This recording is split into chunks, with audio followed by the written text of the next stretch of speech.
Now, following the report into equality in cricket and with Wimbledon starting on Monday, the hot topic of conversation is the gender pay gap in sport. Wimbledon have already equalised prize money between men and women, yet with men playing more sets than women. Does this seem fair? I'm not so sure. Joining us now to discuss this is journalist Peter Lloyd. So there you go, there's a question from Phil. Is it fair, particularly if women aren't playing the same number of sets as men, but should we be equalising pay across the board? Well, first of all, Phil, I love your work. I'm a bit of a fan. And Esther, fellow Liverpudlian, represent. Love it. What a great start to the morning. On the basis that should men and women be paid the same in sport? On the basis that women are female? No. With all due respect, being female is not a skill. It's not an achievement. It doesn't deserve any financial reward. And last time I checked, sport and financial reward for sport was based on skill and excellence. Now that is the calculus which should be made when sportsmen's salaries or sportswomen's salaries are being decided. And this whole argument is so basic. It's a real example of basic bitchery, if you don't mind me saying so early in the morning. I mean, I've got to give a shout out to the women football players, though. Something men haven't been able to do for ages is win the sort of the Euros. And we did, didn't we? We did well, didn't we, in the football? Yeah, I mean, they did do pretty well, but let's face it, the bar was pretty low. Women's football is literally in a different league compared to men's. And that is why it's not comparing like with like. If you look at FIFA, for example, that generated something nearly £8 billion in the last 3 years. Women's football doesn't even touch the sides of that. In fact, men's football subsidises quite heavily women's football. OK, so that's a money matter, money matter. Well, just let me say, this argument that women and men should be paid the same. OK, but which men? Men aren't paid the same even within the same football team. So what are they talking about? Which men? Fair point. Peter, when you said it was about skill, I just want to question that a second because, you know, Wimbledon, they have equal pay at Wimbledon. And obviously, we all know that I think it was one of the Williams sisters played against a very lowly ranked man, the man still won, even though he was rated 100 and something in the world. So probably because of physical differences, men will a top man will beat a top woman at tennis. But surely the key thing here is that Wimbledon, the final, for example, is a sellout, whether it's the men's final or the women's final. So if it's a sellout, irrespective of whether it's men or women playing, surely they should both benefit equally financially from the fact that the ticket sales are exactly the same. Right. I mean, I obviously wouldn't want anybody to be unfairly discriminated against, but for men and women to be paid the exact same, the variables have to be exactly the same. And as you pointed out at the beginning of this segment, Wimbledon is a prime example of feminism gone off the rails because they equalise the pay, but they expect men to work harder and longer matches. Men have got to perform best of 5 sets. Women only have to do best of 3 sets. That is not equal pay for equal work. Per game, women are earning more money. That is sexism. And I know you have Sharron Davies on the show. She's very vocal about her opinions when it comes to men and women in sport. Why do I never hear women like Sharron Davies talk about this obvious, glaring example? Well, we're going to ask Well, that. Peter, your wish has come true. We're going to ask her that, and you've made some very good pragmatic points. We're joined now by Olympic medalist and author of the new book Unfair Play, Sharron Davies, MBE.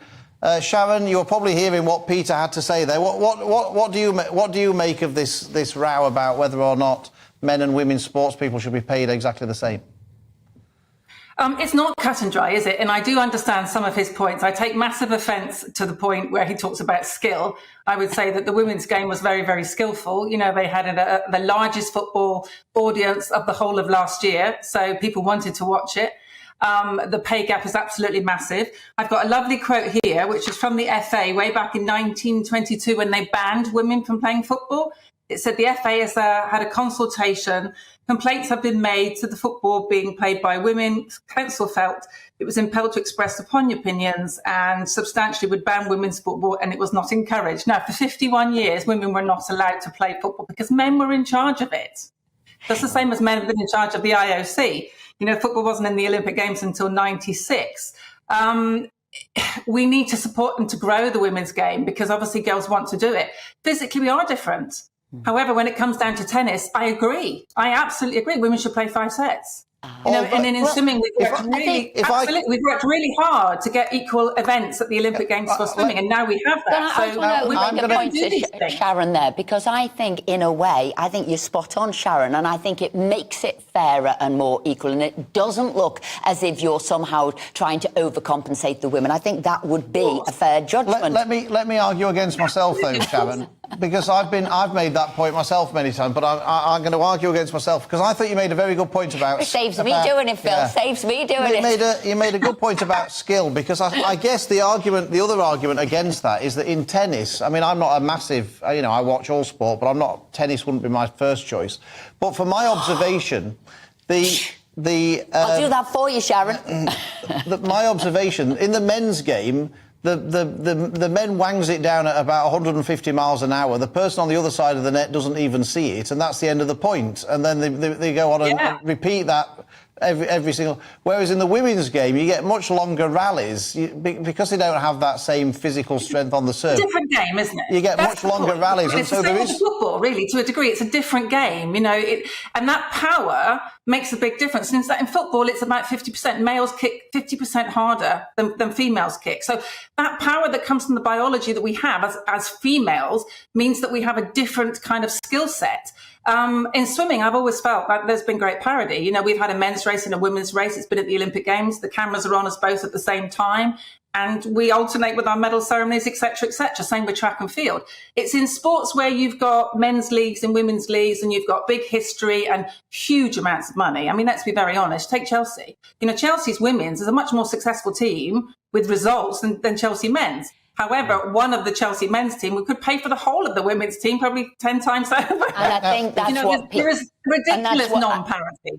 And that's the point Peter brought up, really, is where the money's coming from, and should that be fairly attributed to the men and women? But before you go, Sharron, tell us about your book. Yes. Tell us about your book that you've written. So the book is a history of the battles of women's sport, really, and talking about things like 1% of the sponsorship dollar in America, and it's pretty much the same in the UK, goes to women in sport. 4% of the airtime. So if we can't see it, we can't be it, all right? So part of it is the media trying to promote it. Part of it is big sporting bodies that have historically been very misogynistic, been run by men, and are still primarily run by men in lots of cases, going, OK, how do we help to build the women's game? Here's a really good example. So my daughter was working for Guinness during the recent Six Nations. She was working for a company, and she was obviously doing placing PR for the men's, and she had no problem. She could place it 12 times a day. When she had to do exactly the same for the women's teams, the only media were interested in was how difficult it was to juggle being a mum, or where you were going to get your hair done and what makeup you were wearing. Now, so we need to get the media to talk about the sport and the skill and the training, and those rugby girls wanted to talk about that. They didn't want to talk about their hairdressers. But, that is what happened. So the book is a culmination of all sorts of things. It talks about the East German era, which was obviously what I lived through and why I'm so vocal now about trying to fight for fair sport for females. It talks about all the science with regards to the transgender debate. But it also talks about the, historical, unbiased problems that women have had in sport and the ongoing problems that we have in sport. And you think that we're getting better parity, but in lots of ways we're not. We get maybe better appearance of football and rugby and cricket, but when it comes to a lot of the other sports, if I said to you now, could you please name me the best female swimmer in the UK presently? Not sure any of you could do it. No, and it's a lady named it's a lady called Freya Anderson who won 6 medals at last year's European Championships, and we have 2 British Olympic gold medalist swimmers, females. Sharron Davies, again, I'm going to say thank you for all that you do to champion women in sport. Oh, that's okay. Thank you. And good luck with the book. Good luck. And I also want to say, don't think it's only swimmers or rugby players or female footballers they ask about hair. Can I tell you, the same conversation goes on with journalists too, women in politics as well. Not can we talk about policy, but where do you get your hair blow dried? You're quite right. It's something that all the media's got to get away from and actually talk about what the person does. Thank you.